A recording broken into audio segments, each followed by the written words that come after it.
میخوره بگیر.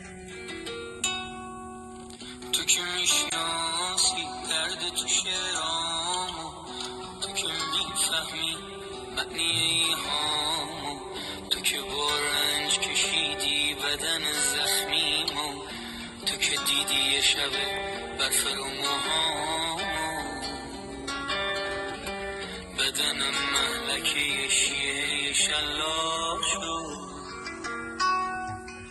من اگه خسته شبیه تن ایران بودم، من اگه لحظه پایانی انسان بودم، خاطرات تو منو زنده نگه داشت هنوز، وسط بی تو ترین نقطه زندان بودم که به یاد تن گرم تو تنم داغ شد.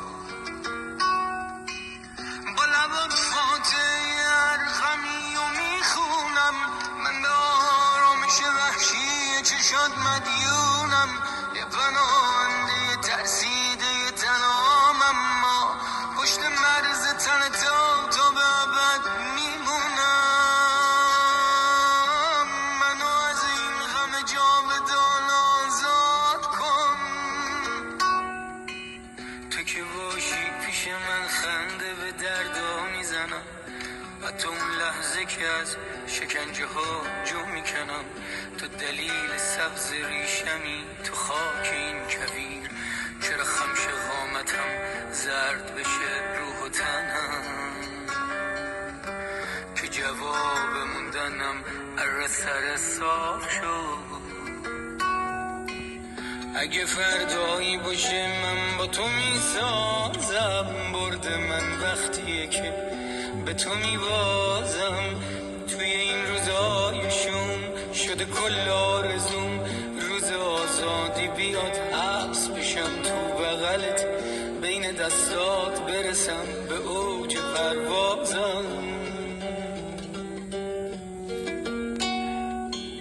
با لبات فاتحه ارقمی و میخونم، من به آرامش وحشی چشات مدیونم، یه پناهنده ترسیده تنام، اما پشت مرز تن تا به ابد میمونم.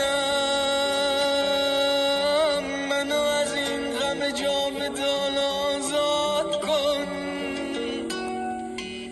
با لبات فاتحه ارقمی و میخونم، من به آرامش وحشی چشات مدیونم، یه پناهنده ترسیده تنام، اما پشت مرز تن تا به ابد